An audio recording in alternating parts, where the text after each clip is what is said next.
Hello,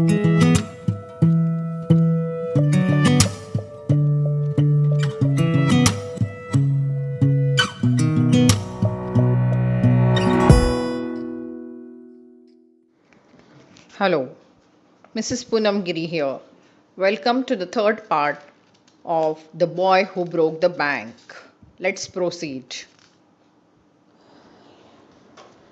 A large shady tamarind tree grew at one end of the bazaar, and it was here that Mrs. Srivastava found her friend Mrs. Bhushan sheltering from the heat.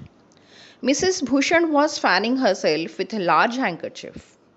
She complained of the summer, which she affirmed was definitely the hottest in the history of Pimpalnagar.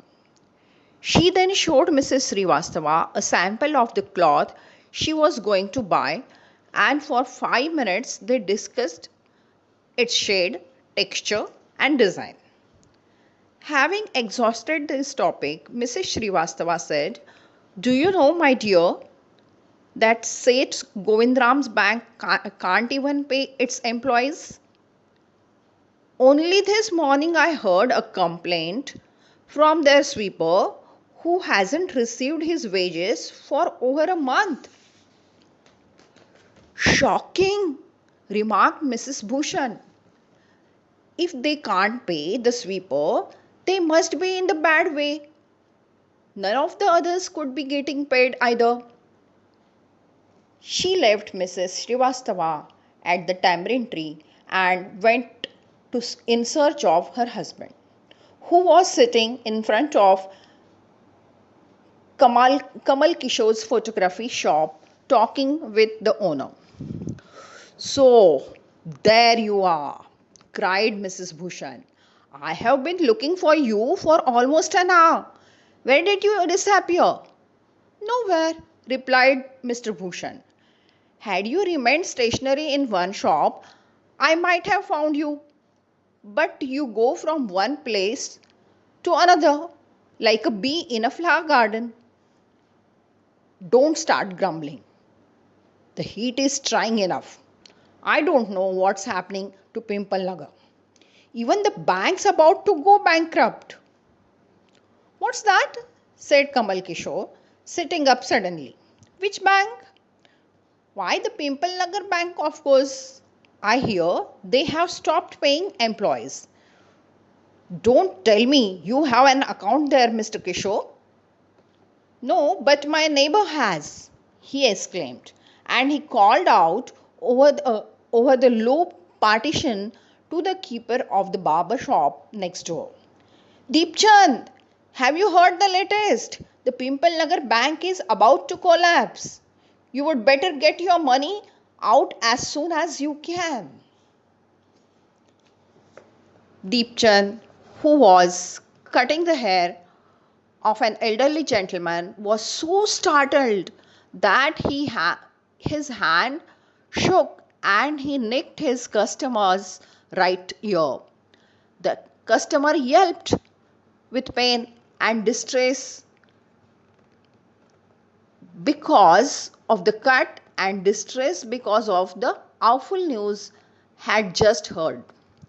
With one side of his neck still unshaven, he sped across the road to the general merchant's store where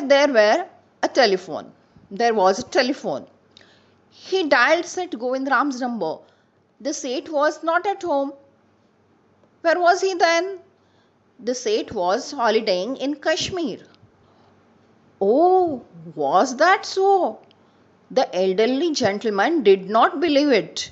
He hurried back to the barber shop and told Deepchand, "The bird has flown.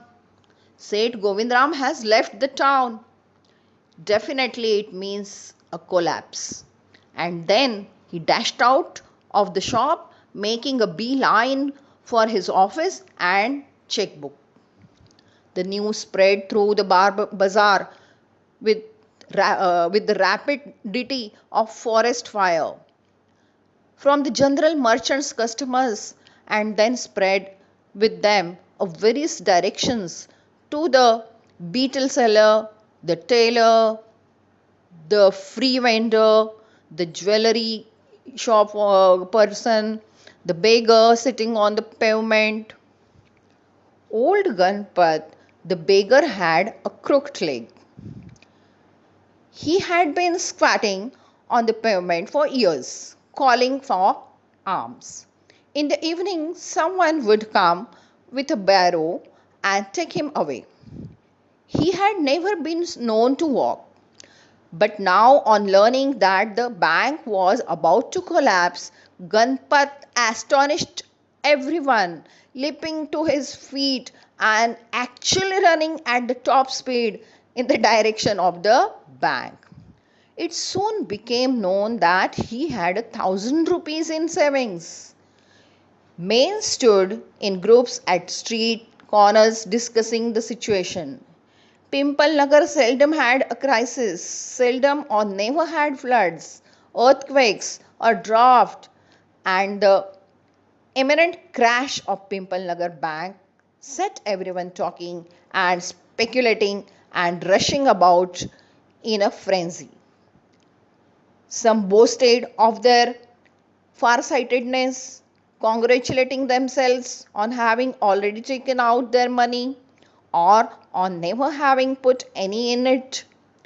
Others speculated on the reasons for the crash, putting it all down to excess indulgence indulged in by Seth Govindram. The Seth had fled the state, said one. He had fled to the country, said another.